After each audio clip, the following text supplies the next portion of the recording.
الله أكبر الله أكبر الله أكبر الله أكبر أشهد أن لا إله إلا الله أشهد أن لا إله إلا الله أشهد أن محمدا رسول الله أشهد أن محمدا رسول الله أشهد أن عليا ولي الله أشهد أن عليا حجة الله هيا على الصلاة هيا على الصلاة هيا على الفلاح هيا على الفلاح هيا على خير العمل هيا على خير العمل الله أكبر الله أكبر لا إله إلا الله لا إله إلا الله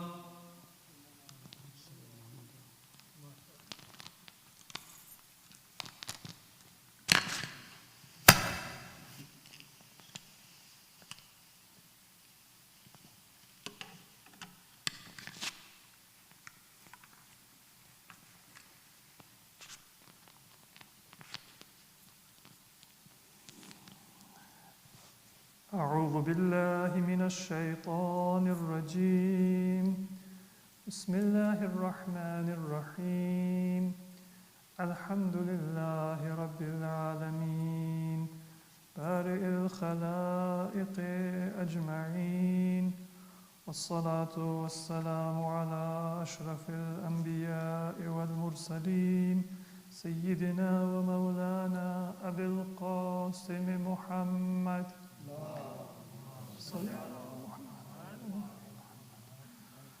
وعلى أهل بيته الأطيبين الأطهرين الهداة المهديين ولعنة الله على أعدائهم إلى قيام يوم الدين رب اشرح لي صدري ويسر لي أمري واحلل عقدة من لساني يفقه قولي أما بعد السلام عليكم ورحمة الله وبركاته.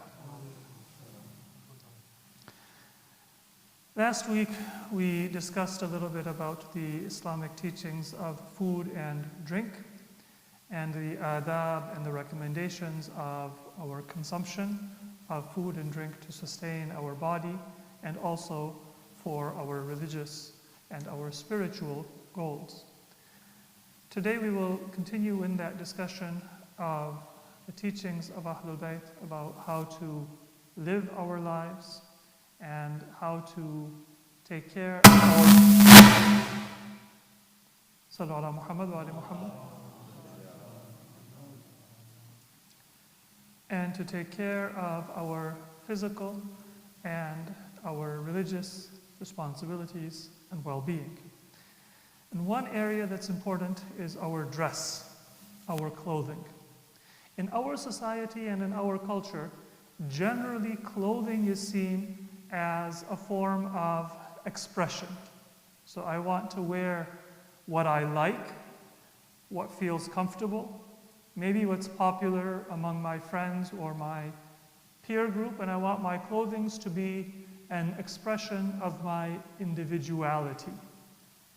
And sometimes people will fight with their parents or maybe with the teachings of their religion because what they want to express might be different from what their parents want them to express with their clothing, or what religion says we should observe in our clothing.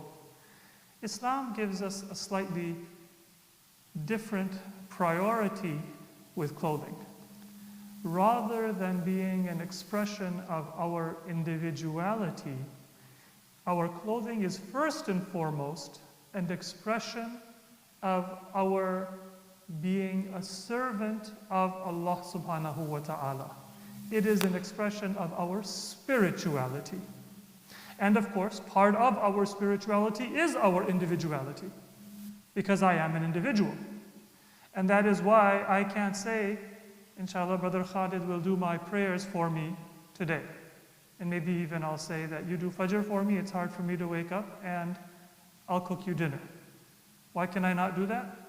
Because Allah doesn't just want the prayer to be done well. Maybe somebody might do it better than I do it. But Allah wants me as an individual to pray and to remember the purpose and the destination that I am moving to. The purpose of my existence and the direction and the destination to which I am moving.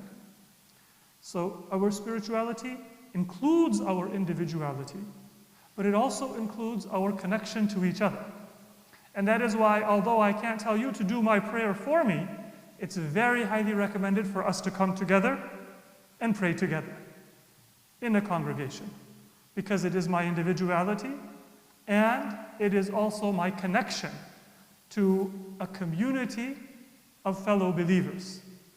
And so when we say our clothing is not an expression of our individuality, it's an expression of our spirituality, that's not negating who you are, but it's defining who you are, your individuality, in a religious and in a spiritual context. Look your best, not to impress other people. Not because when you wear fancy clothes, my self-esteem is dependent on how good I look. Not for those reasons. Look my best because of Allah subhanahu wa ta'ala.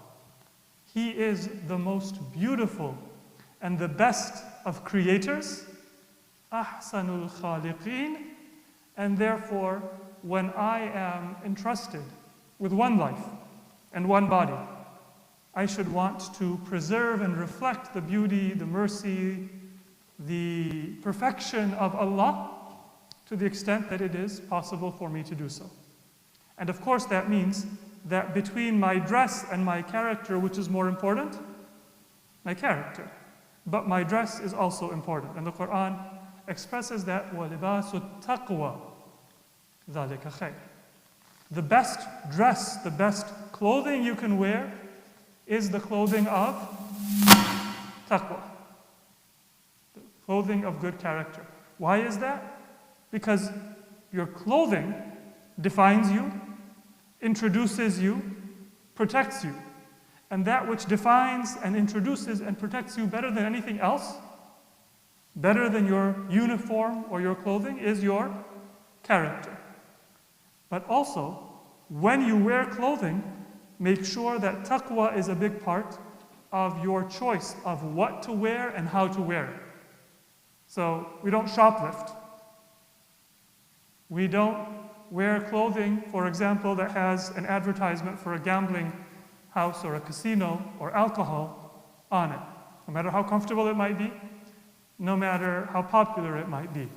Because what we wear and how we wear it and how we acquire it, all of that is governed by taqwa, piety, and our obligation to Allah. So there's a connection. Our clothing is part of our character. But of course, it doesn't substitute.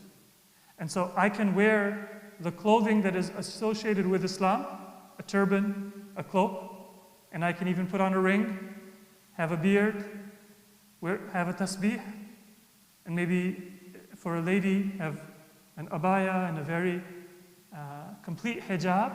But that doesn't mean I'm a good person. That doesn't mean I am sincere. People might look at me and say that person, just by the way they dress, they seem to be very religious. But in reality, true religiosity is when my libas that I'm wearing and my character, which is my true libas, my clothing, they are in agreement. So I do dress modestly and in accordance with the commandment of Allah, and my character is also cognizant and connected to my values. When they come together, then we have libasut taqwa in a complete sense. The character, but also the clothing that reassures and reaffirms and conforms with our character. So what are some of the ahadith of Ahlul Bayt? One is that it's important for us to be clean. You know, sometimes children, we have a habit of wiping our face on our sleeves. But my sleeve is not a napkin. My sleeve is not water that I can wash my hands with. So to be dressed clean is very highly emphasized in Islam. It's not a requirement, but it's very highly recommended, in particular for prayer. So let's try to avoid letting our clothing get stained, and also in particular when we are with other people and when we are praying, to wear clothing that is clean and not just clothing that is tahir. For it to be tahir is a requirement. So if it's najis, then I can't pray. But if it's not najis, but also not clean, then the prayer is not invalid, but it's imperfect. It's incomplete. There is a hadith of Imam Ali ibn Abi Talib alayhi salatu wassalam. The Imam says, النظيف من الثياب يذهب الهم والحزن. If you wear clear clothing, then it takes away ham, which is worry and anxiety, and huzn or hazan, and it takes away sadness and grief. So the Imam is saying that how you dress affects you psychologically.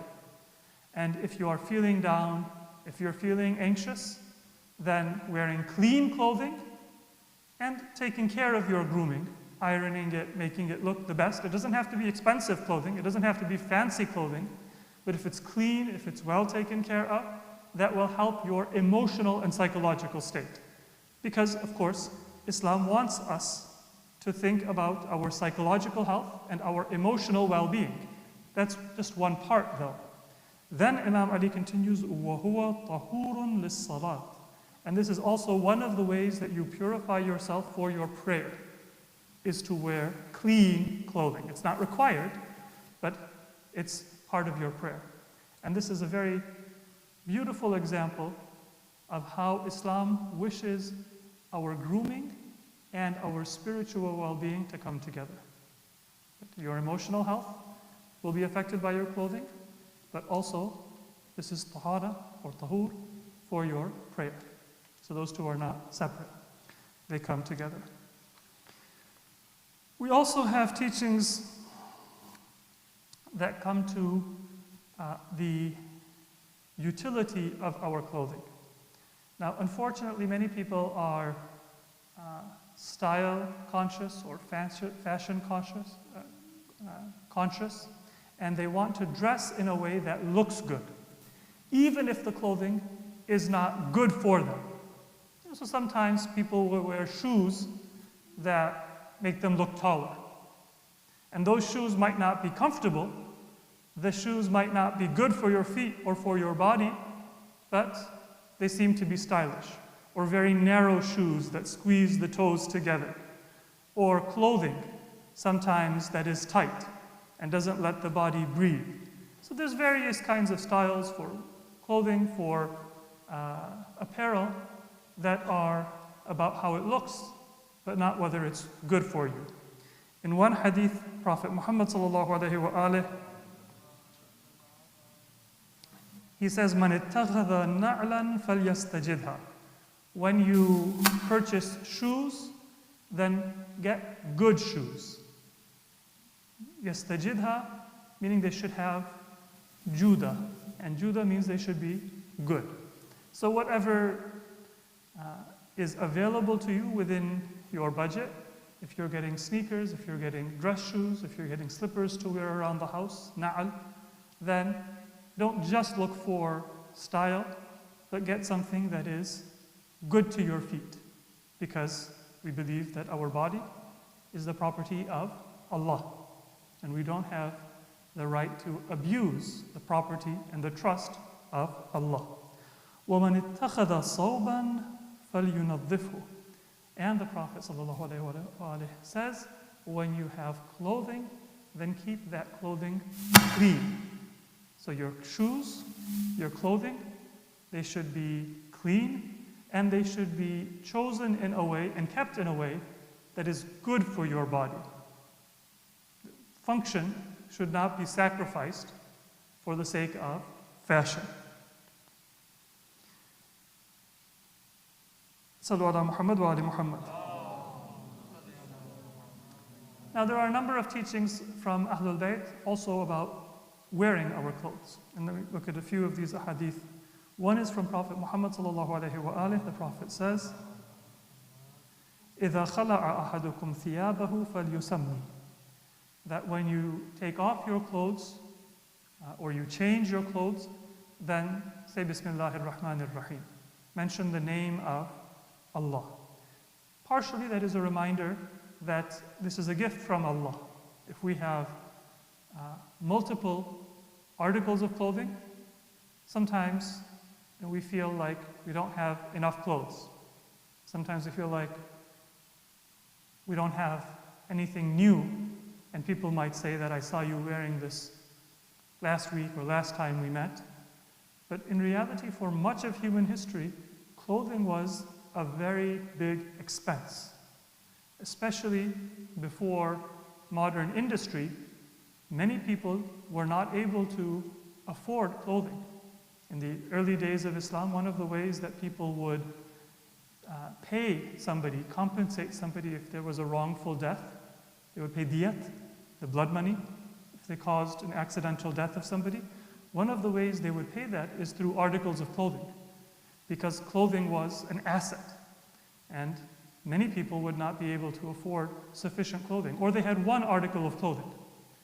And that would be what they would be able to wear whenever they had guests. It wasn't a choice, what do I wear? It was, you have that one article of clothing that's for Eid and for Jummah and for guests, and that's it. And then you might have one article of clothing for home. Some of us might remember a time when clothing was much more serious a matter than it is today. We often don't think about having multiple articles of clothing. The point, though, is that we should appreciate that this is a gift. And when we remember Allah subhanahu wa ta'ala every time we take off or change our clothing, then it's a reminder that even if it's something we take for granted, it is still a gift. And it is a luxury that throughout much of human history, many people did not have. The same thing applies with shoes. Most of humanity would spend much of their time barefoot, and their feet would be filled with calluses and maybe scratches because they couldn't afford to wear shoes regularly or even to own a pair of shoes. And the other thing, it also reminds us that every time we transition, because normally we change our clothes or we take off our clothes when there's a transition in our day. So from sleeping to work or school. And then, say, work to exercise. I might change into my gym clothes. And then from exercise to home, I might change into, say, my pajamas. So normally that transition of clothing is also a transition of what I'm doing. And when I make that transition to remember Allah, reminds me that Allah was not just for the masjid, but even when I get home, even when I'm at work, even when I'm exercising, it's still important for me to remember Allah. And when you wear clothing, similarly, there is a dua, Allahumma albisni taqwa wa jannibni rada. If you can remember that in Arabic, Allahumma albisni taqwa wa jannibni rada. And if you can't remember it in Arabic, then, "O Allah, grant me the clothing of piety and keep me away from uncleanliness." So whenever you put on clothing, you say, "O Allah, grant me the clothing of piety and keep me away from uncleanliness." And when you take off your clothing, you remember the name of Allah. And then there is a hadith of Imam Ali alayhi salatu wassalam. The Imam says, "Man arada al-baqa'a wala baqa." If a person wishes to be immortal, and nobody can be immortal, but if you wish for immortality, meaning if you wish to have a long life, the Imam is saying this is good for your physical life. So earlier we mentioned a hadith of Imam Ali about spiritual and emotional or psychological well-being, and now the Imam is saying also for your physical life. The Imam says, وَلْيُجَوِّدِ الْحِذَاء وَلْيُخَفِّفِ الرِّدَاء. There's a number of other teachings in this hadith, but the parts that pertain to clothing are: wear good shoes, wear good clothing. If your clothing, وَلْيُخَفِّفِ الرِّدَاء. Your rida is your outer clothing, and keep it comfortable. So don't constrict yourself. Wear comfortable and easy clothing, khafif, and wear good shoes that'll help your physical well-being. And there is similarly a hadith of Imam Rida alayhi salatu wassalam that pertains in particular to new clothing. So in general, the hadith says that when Imam Ali Rida alayhi salam would wear clothing, he would start by the right side. So if I'm putting my arms in the sleeves, start with the right side. If I'm putting my feet into my pants, start with the right side. If I'm putting on a coat or a jacket, start with the right side. That is the practice of the Imam. And then when you have new clothing, then according to a hadith, what Imam Ali Rida would do is he would bring a bowl of water, and then in that water he would recite 10 times Surah Inna Anzalnahu Fi Laylatil Qadr, and 10 times Surah Qul Huwallahu Ahad, and 10 times Surah Qul Ya Ayyuhal Kafirun. So 10 times Inna Anzalna Fi Laylatil Qadr, 10 times Qul Huwallahu Ahad, 10 times Suratul Kafirun. And then the Imam would spray that water that the surah was recited over on the clothing. And then the Imam would wear that clothing. This was an act of thanksgiving to Allah subhanahu wa ta'ala. It's also an act of dedicating that new clothing to Allah. Now, inshallah, we will be much more careful not to disobey Allah while we are wearing that clothing. And the Imam says it is also going to give you barakah, so long as even a single thread of that clothing is still there. So what about the teachings of Islam on israf? There is a hadith that tells us what the minimum level of israf is. This is a hadith from Imam Ja'far as-Sadiq alayhi salatu wassalam. أدنى الإسراف ابتذال ثوب الصوم.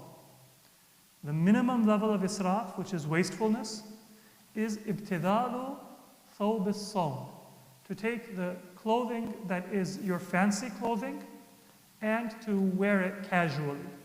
This is the beginning of israf. So if I have clothing that should be worn for work, and I say, whatever, I'll mow the lawn in this clothing, and then that good clothing gets wrinkled, torn, stained, and I'm no longer able to wear it for work, when I could have easily changed, and that clothing that I destroyed, it might have survived for months or years into the future. This is israf. Ibtidal, to use casually, thawb as-sawm, clothing that should be for formal wear. However, it's not israf to have multiple clothes. This is a hadith from one of the companions of the Imam who was somewhat wealthy. قلت لأبي عبد الله. I said to Imam Ja'far as-Sadiq alayhi salatu wassalam, قلت لأبي عبد الله يكون للمؤمن عشرة أقمصة. If a believer has 10 shirts, is that israf? Now remember, if you're living in a subsistence economy where the majority of people have maybe one good pair of clothing, or some people don't even have one. This would be something that was not that uncommon, where there might be one good men's garment in the house, and everything else would be rags or torn. And then whoever was going to go out, they used to wear that one good article of clothing. Somebody might be taller and it might be a little short on them. Somebody was a little heavier and it might be tight on them.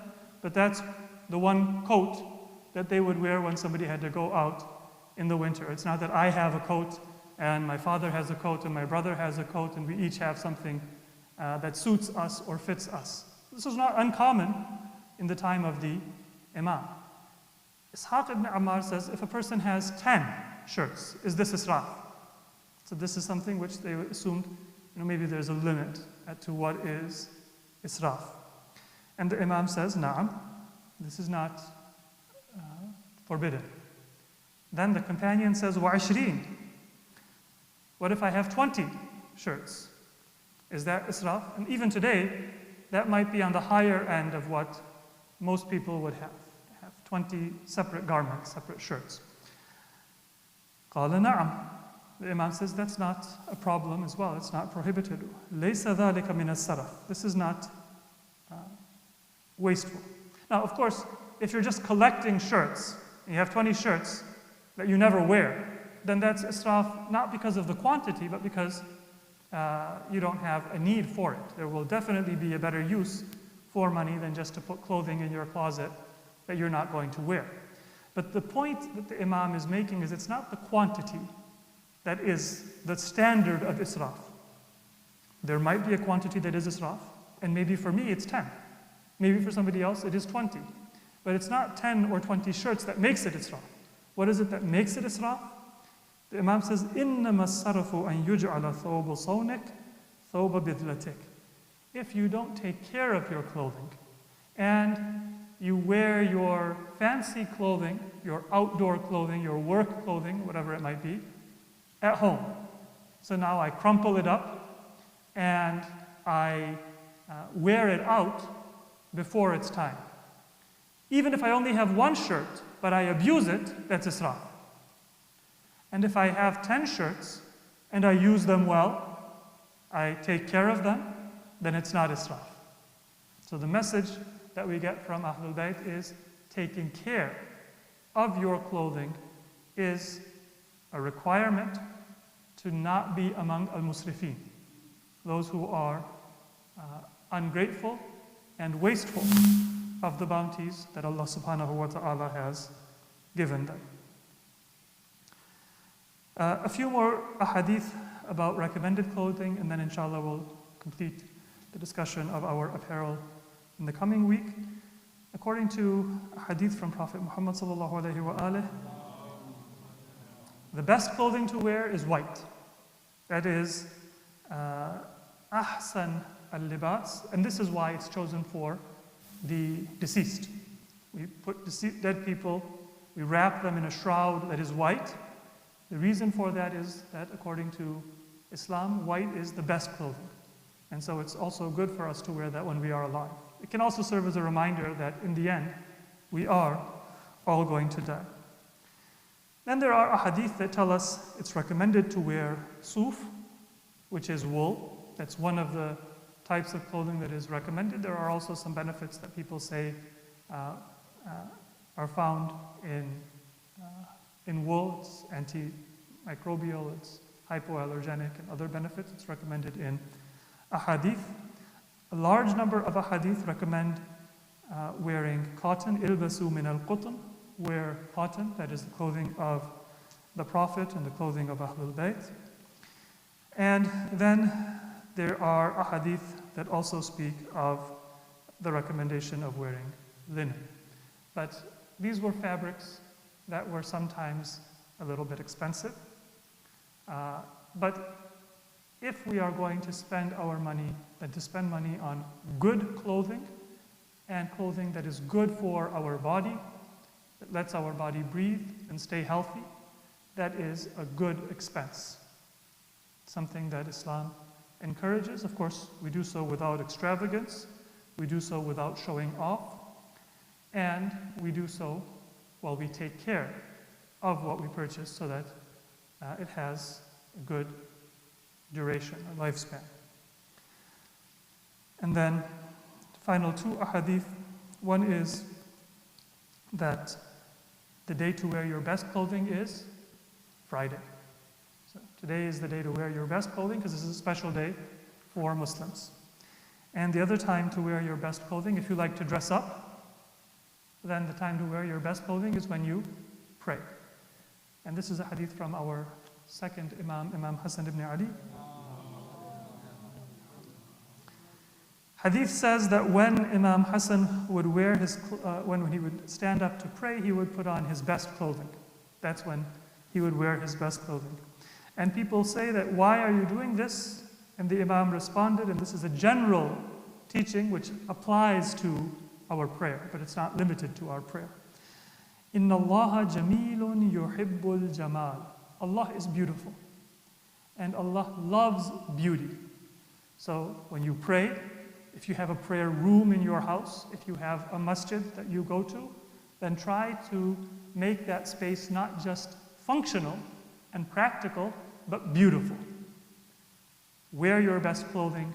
Whenever you are doing something for Allah, do it in the most beautiful and the best way possible, because inna Allaha jameel yuhibbul jamal. Allah loves beauty. فَأَتَجَمَّلُ لِرَبِّي. So when I go to pray, I want to express that beauty. This is related to the point I made in the beginning, which is our libas is also not just our individual expression, but our spiritual expression. And then Imam Hassan quoted the verse of Quran in Surah Al-A'raf, خُذُوا زِينَتَكُمْ عِنْدَ كُلِّ مَسْجِدٍ. Whenever you come to a masjid, or whenever you do sujood, which is prayer, then do so with your adornment and in your best physical form and your best garments. May Allah subhanahu wa ta'ala give us the adornment of our zahir and our batin, apparent and inner beauty. Bismillahir Rahmanir Rahim. Inna a'ataynaka al-kawthar fasalli li rabbika wanhar inna shani'aka huwa al-abtar.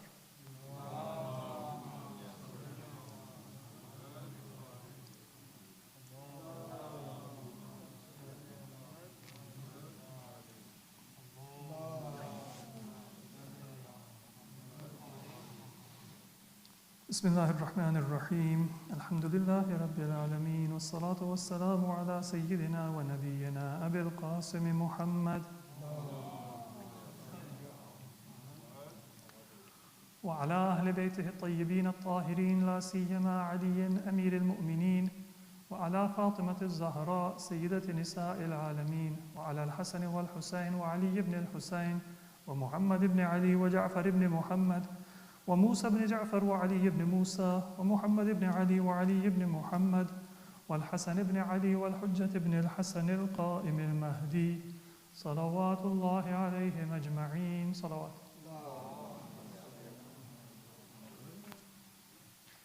In the second khutbah, I will limit myself to asking forgiveness from Allah for myself and all of us present and all mu'mineen and mu'minat throughout the world. We are coming to the commemoration of the martyrdom of our 11th Imam, Imam Hassan ibn Ali al-Askari alayhi salatu wassalam. And of course, that is a special tragedy and a sad event in the life of the Imam of our time, the 12th Imam, because Imam Hassan Askari was his father. So it's very blessed for us to offer our condolences to the Imam of our time on this tragedy that befell him and befell Ahlul Bayt and befell lovers of Ahlul Bayt. But it's also a time for us to renew our pledge, because it was after the martyrdom of Imam Hassan Askari, although it was a terrible tragedy for the 12th Imam and for the Shia, but it was also the beginning of the Imamat of our Imam.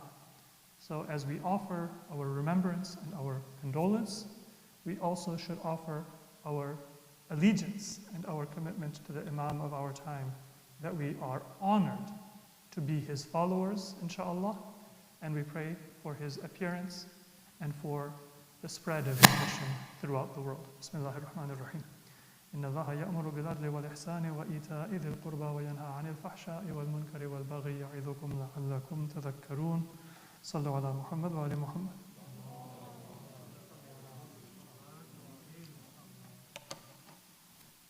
صلاة الجمعة.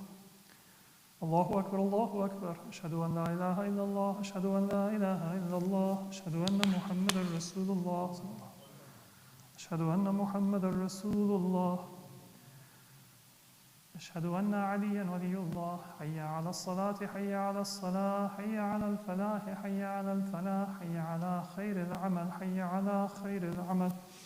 قد قامت الصلاة، قد قامت الصلاة. الله أكبر الله أكبر، لا إله إلا الله.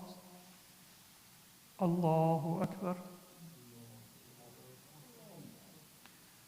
بسم الله الرحمن الرحيم. الحمد لله رب العالمين، الرحمن الرحيم، مالك يوم الدين. إياك نعبد وإياك نستعين، اهدنا الصراط المستقيم، صراط الذين أنعمت عليهم غير المغضوب عليهم ولا الضالين. بسم الله الرحمن الرحيم. إذا جاء نصر الله والفتح ورأيت الناس يدخلون في دين الله أفواجا فسبح بحمد ربك واستغفره إنه كان توابا. الله أكبر. اللهم صل على محمد وآل محمد. ربنا اغفر لي ولوالدي وللمؤمنين يوم يقوم الحساب. اللهم صل على محمد وآل محمد. الله أكبر. سبحان ربي العظيم وبحمده. سمع الله لمن حمده. الله أكبر. سبحان ربي الأعلى وبحمده. رب صل على محمد وآل محمد. الله أكبر. أستغفر الله ربي وأتوب إليه. الله أكبر. سبحان ربي الأعلى وبحمده. ربي صل على محمد وآل محمد. الله أكبر. بحول الله. بسم الله الرحمن الرحيم. الحمد لله رب العالمين، الرحمن الرحيم، مالك يوم الدين. إياك نعبد وإياك نستعين، اهدنا الصراط المستقيم، صراط الذين أنعمت عليهم غير المغضوب عليهم ولا الضالين. بسم الله الرحمن الرحيم. قل هو الله أحد الله الصمد لم يلد ولم يولد ولم يكن له كفوا أحد. كذلك الله ربنا. الله أكبر. سبحان ربي العظيم وبحمده. سمع الله لمن حمده. الله أكبر. اللهم صل على محمد وآل محمد. ربنا اغفر لي ولوالدي وللمؤمنين يوم يقوم الحساب. ربنا آتنا في الدنيا حسنة وفي الآخرة حسنة وقنا عذاب النار. اللهم صل على محمد وآل محمد. الله.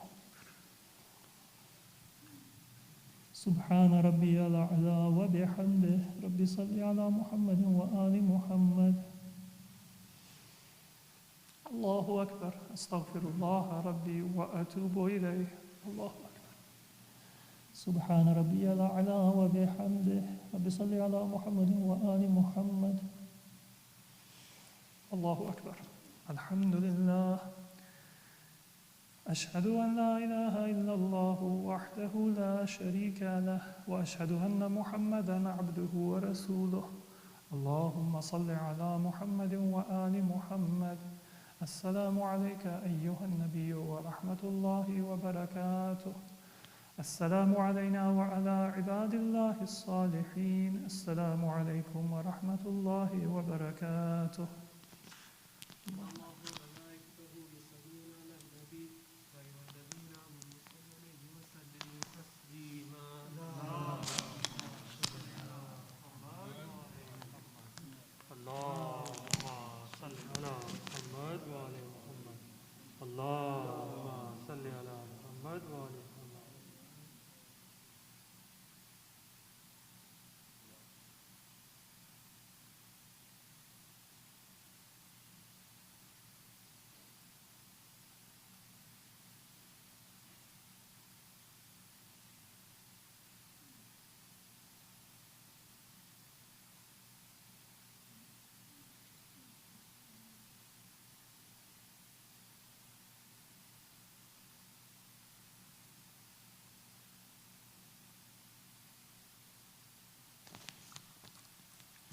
أعوذ بالله من الشيطان الرجيم بسم الله الرحمن الرحيم يا ذا الجلال والإكرام يا ذا النعماء والجود يا ذا المن والطول حرم شهبتي على النار اللهم أحتني من عندك وأفز علي من فضلك وانشر علي من رحمتك وأنزل علي من بركاتك إلهي هذه صلاتي صليتها لا لحاجة منك عليها ولا رغبة منك فيها إلا تعظيما وطاعة وإجابة لك إلى ما أمرتني به إلهي إن كان فيها خلال ونقص من نيتها وقيامها وقراءتها وركوعها وسجودها فلا تواخذني وتفضل علي بالقبول والغفران برحمتك يا أرحم الراحمين اللهم صل على محمد.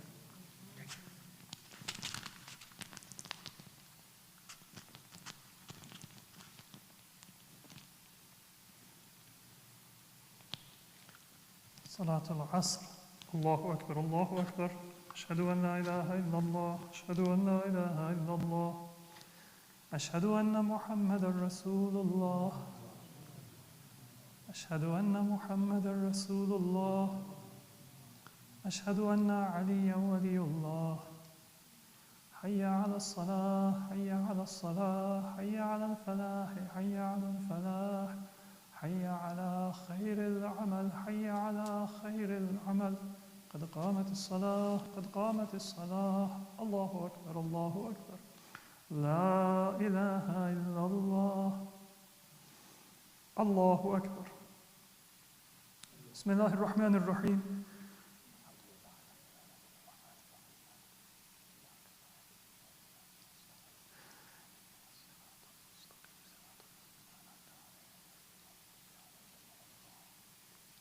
بسم الله الرحمن الرحيم.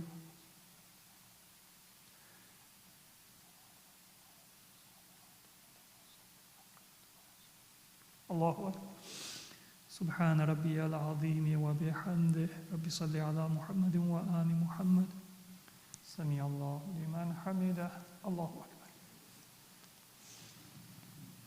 سبحان ربي الأعلى وبحمده رب صل على محمد وآل محمد الله أكبر. أستغفر الله ربي وأتوب إليه الله أكبر. سبحان ربي الأعلى وبحمده ربي صل على محمد وآل محمد الله أكبر.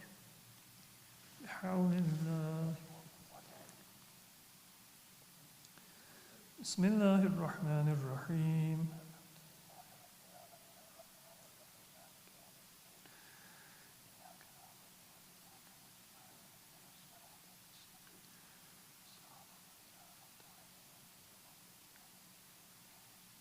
بسم الله الرحمن الرحيم.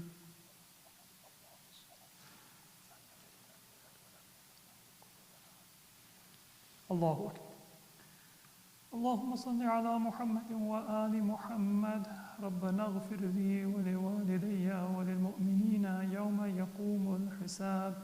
ربنا آتنا في الدنيا حسنة وفي الآخرة حسنة وقنا عذاب النار.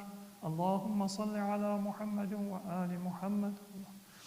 سبحان ربي العظيم وبحمده سمع الله لمن حمده الله أكبر. سبحان ربي الأعلى وبحمده الله أكبر. أستغفر الله ربي وأتوب إليه الله أكبر. سبحان ربي الأعلى وبحمده رب صل على محمد وآل محمد الله أكبر. الحمد لله.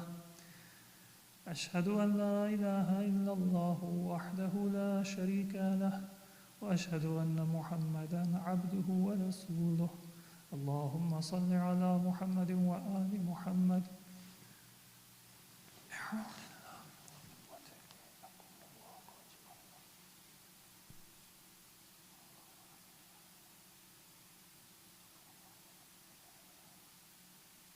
الله أكبر. سبحان ربي العظيم وبحمده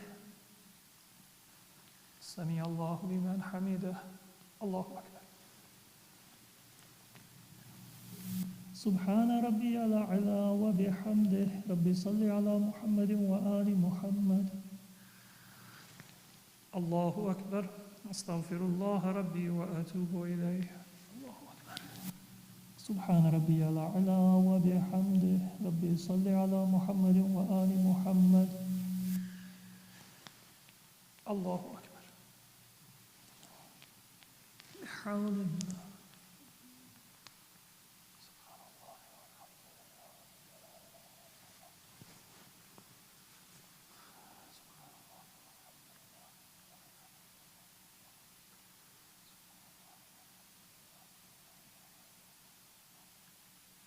الله أكبر. سبحان ربي العظيم وبحمده. ربي صل على محمد وآل محمد. سمع الله لمن حمده. الله أكبر. سبحان ربي الأعلى وبحمده. ربي صل على محمد وآل محمد. الله أكبر. أستغفر الله ربي وأتوب إليه. الله أكبر. سبحان ربي الأعلى وبحمده. ربي صل على محمد وآل محمد. الله أكبر. الحمد لله. أشهد أن لا إله إلا الله وحده لا شريك له، وأشهد أن محمدا عبده ورسوله. اللهم صل على محمد وآل محمد. السلام عليك أيها النبي ورحمة الله وبركاته. السلام علينا وعلى عباد الله الصالحين. السلام عليكم ورحمة الله وبركاته. الله أكبر.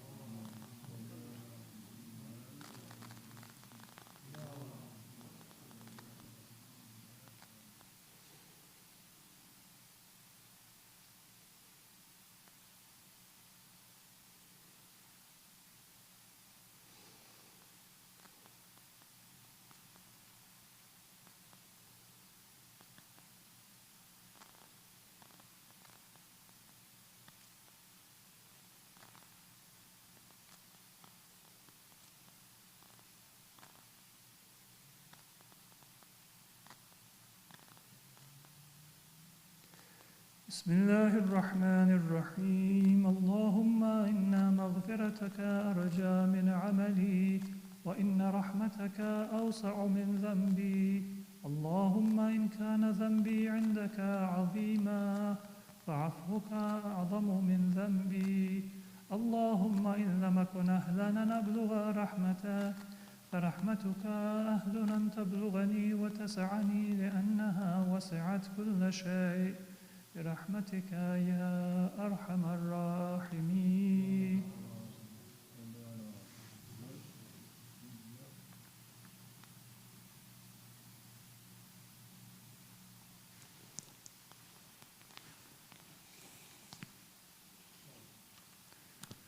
السلام عليك يا رسول الله. السلام على علي أمير المؤمنين. السلام على فاطمة الزهراء سيدة نساء العالمين.